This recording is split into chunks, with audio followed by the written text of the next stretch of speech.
topic of this video is the male gaze, and I'll be discussing it in connection with the Japanese anime from 1995, Ghost in the Shell.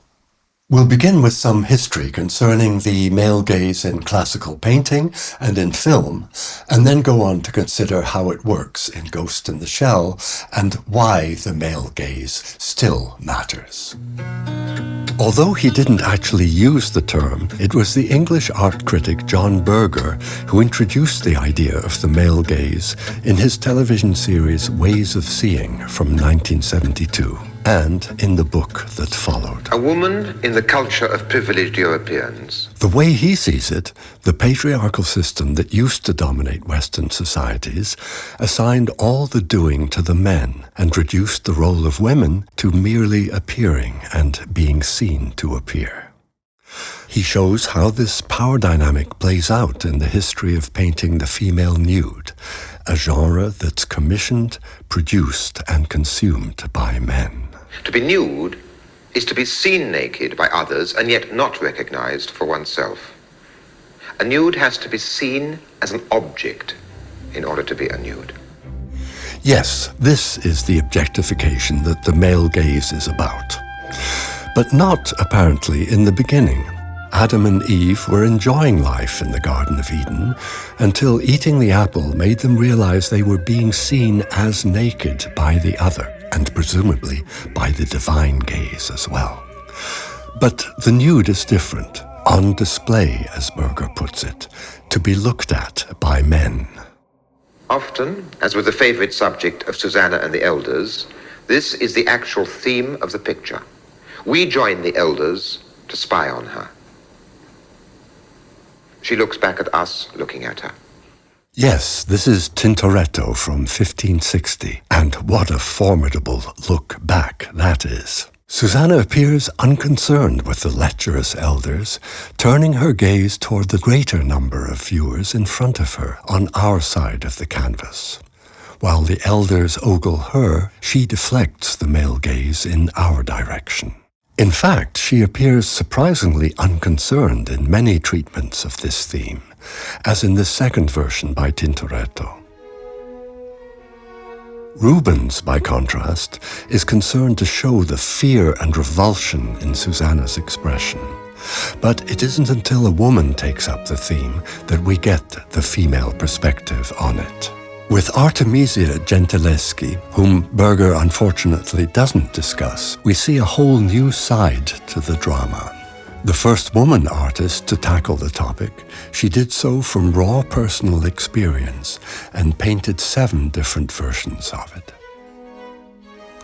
In this last one, Susanna emanates the serene power of a goddess, her upraised arm commanding the elders to behave themselves. After all, Gentileschi had already portrayed in an earlier painting an especially effective way of dealing with the male gaze.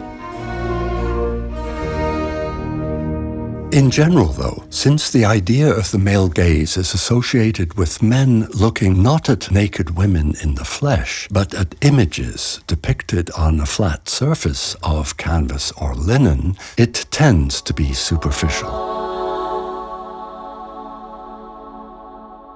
This tendency to stop at the skin was noted by Jonathan Swift almost a century after Gentileschi was painting. In one of his poems, he recounts how the hero, Strephon, makes a secret visit to the dressing room of his beloved, the beautiful but vain Celia. To his horror, he comes across her chamber pot, which prompts the realization, "Oh, Celia, Celia, Celia shits." His disgust spreads farther as his foul imagination links each dame he sees with all her stinks. Now he's subject to a general revulsion concerning the fairer sex. But at the end, the poet steps in to offer Strephon a way of resolving his hang-up so that he can enjoy Celia in all her glory. Celebrate the beauty of life along with its less attractive aspects, and just stop the nose, as Swift writes, when you have to. This advice hints at what Nietzsche will later call the Dionysian worldview, which sees the beautiful and the ugly as belonging together. But most of us prefer to conceal what we don't want to see, so as to live in comfortable delusion. In the case of young Strephon, Nietzsche would warn us that a distaste for natural functions can become an indignant contempt for nature as a whole. In an aphorism titled "We Artists," he writes, "When we love a woman, we can easily hate nature in view of all the repulsive natural functions that every woman is subject to." And for Nietzsche, naturally, every man as well. The person under the skin, he puts in quote marks, is for the naive lover prone to idealism, quote, an unthinkable horror, a blasphemy against God and love. Nietzsche sees the roots of such an attitude in the early Christian thinkers who wanted God's will to be the only motive force of creation. This encouraged the lover to, quote, veil nature and mechanics as well as he could and live in a dream. And we moderns too continue to be blind as lovers. We night walkers of the day, he calls us. We artists, we veilers of naturalness. Freud was, of course, familiar with these issues from his psychoanalytic practice, where they led him to develop his theory of repression. All neurotics, he wrote, and many others too, take exception to the fact that we are born between urine and feces, even though this is also the locus of the genital intercourse that precedes one's being born. But many of us would rather stay on the surface when it comes to such features of being human and are more comfortable keeping them covered with clothing. Now, let me bring in Ghost in the Shell here for a moment, because that film shows 5 examples of interplay between surface and what's underneath in the first 5 minutes. The opening frames present the surface of a computer screen showing digitized images of Newport City, the setting for all the action. After a while, 2 numbers representing police helicopters give way to images of the real things, to the reality, as it were, underlying the superficial digital representation. We then see the protagonist for the first time, Major Kusanagi, sitting on a rooftop. After a short exchange with her colleague over the intercom, she stands up and removes the top layer of her clothing before diving off the roof to perform the assassination of a foreign diplomat. It's hardly noticeable on first viewing that when the Major's bullets rip through the victim's surface and explode, they expose the innards of a cyborg rather than a human. And when she escapes by turning invisible, we realize that her earlier stripping off revealed not her body, but the surface of her thermoptic camouflage. The first images in the title sequence show the Major's cyberskull, followed by a shot moving up from the legs to the head of her cyberskeleton, and a view of her metal casing, or shell, which then gets covered with synthetic skin. At this point, her body looks human, though that impression is unsettled when a surface layer of paint begins to flake off. In this way, the film's beginning prompts the viewer to question the ways that surfaces conceal and sometimes reveal what's under the skin.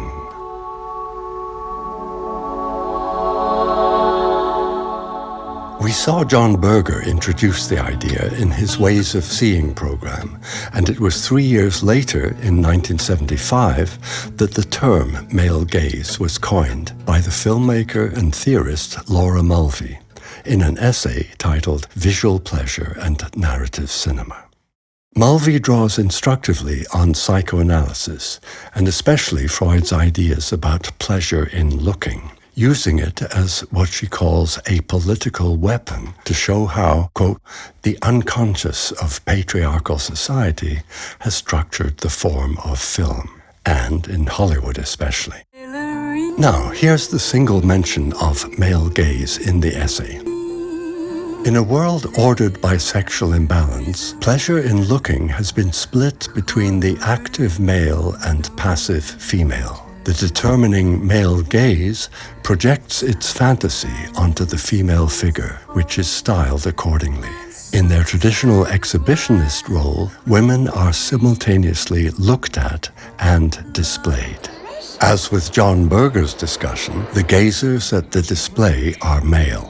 Hollywood directors were men in the old days, as were the main actors and the majority of the presumed audience. And as with paintings of the nude, there are three different kinds of looks in play at the cinema. To quote Mulvey again, that of the camera as it records the pro-filmic event, that of the audience as it watches the final product, and the look of the characters at each other within the screen illusion. A more recent source for commentary on Ghost in the Shell is Donna Haraway's work on cyborgs and feminism, which she began publishing in 1985.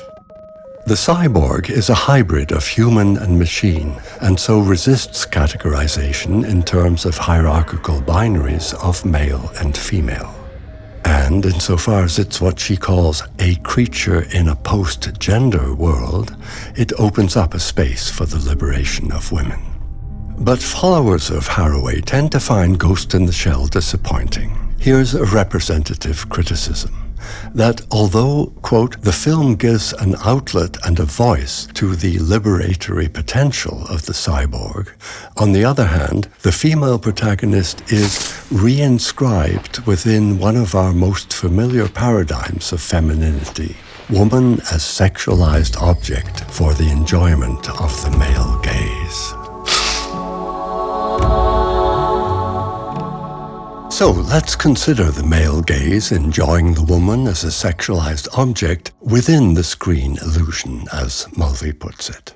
At first glance, there isn't much to see, since the Major's colleagues treat her with respect and without a trace of objectification.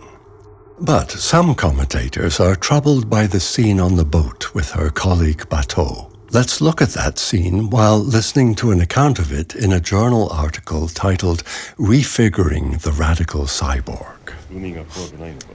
The camera tracks Kusanagi to the doorway of the cabin where she begins to remove her wetsuit. We are then offered a shot of Bateau with mouth agape looking at her, followed by a quick reverse shot back to Kusanagi, the object of his gaze.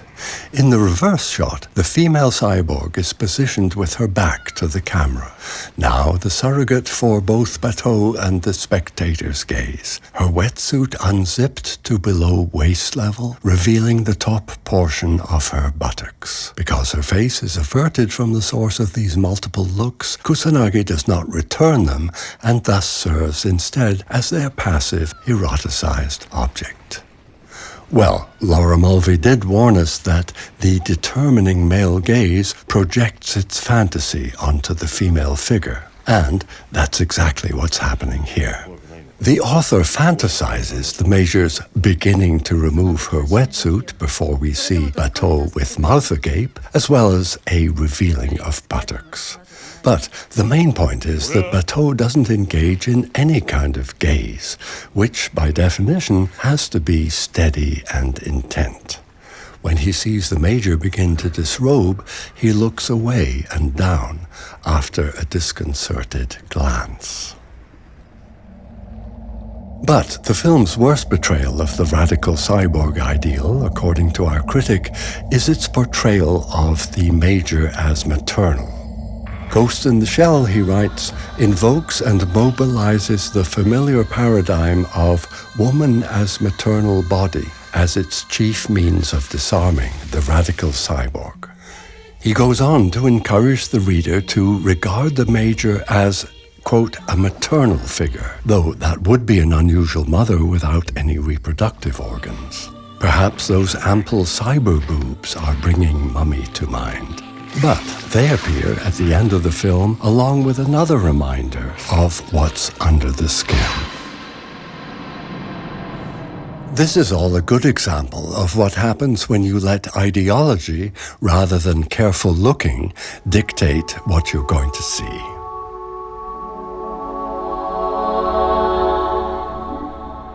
But let's look at the way the film introduces the main protagonist in case we're missing indications of the maternal body.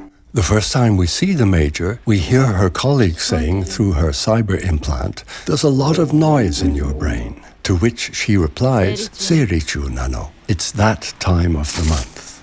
But this remark turns out to be ironical when a few minutes later we see her cyborg body being constructed without reproductive organs. The American dubbed version of the film misses this irony and source of her existential anxiety by having her say, "Must be a loose wire." As far as I can tell, the long opening credits sequence that shows the Major's body being manufactured with secondary sex characteristics in ample presence is designed precisely to undermine the presuppositions of the male gaze. Because beneath all that smooth synthetic skin, it reveals the mechanical undergirding, the sight of which will surely leave most gazing males unaroused, unless they promptly forget what they've just seen. Most, but not all, gazing males, because we wouldn't want to restrict the target of erotic feelings to the organic. Some of us get off on nylon shower curtains or pieces of rubber. Coming from the perspective that the whole world is full of soul, one of our greatest modern psychologists proposes a more charitable view of the so-called perversions. What they're telling us, Hillman writes, is, look, you can make love to material things. But if you're really into impenetrable metal and liquid crystal elastomers, you won't need any male gaze to give you a passive, eroticized object. To sum up then, yes, there's plenty of nudity on display in the film, but the initial sequence showing the construction of the Major's body serves to deconstruct the conditions for the male gaze. It also reverses the usual sci-fi horror trope of the eventual revealing of the alien body beneath the fake skin by showing the process of concealing right at the beginning of the film. Critics who approach the film through a quasi-feminist radical cyborg ideology tend to see things that aren't there and miss things that are. And if you criticize it for encouraging inattentive viewers to indulge in male gazing, you may have a point. But the blame would lie with today's media illiteracy rather than with a film made 30 years ago. Bitches ain't shit but hoes and tricks. In any case, the world would surely be better off if academics refrained from abstract discussions of the male gaze and instead addressed the concrete problems of sexism, misogyny, and violence against women that continue to plague us. It's called misogyny two-step. Because, after all, toxic masculinity remains quite fashionable in high places.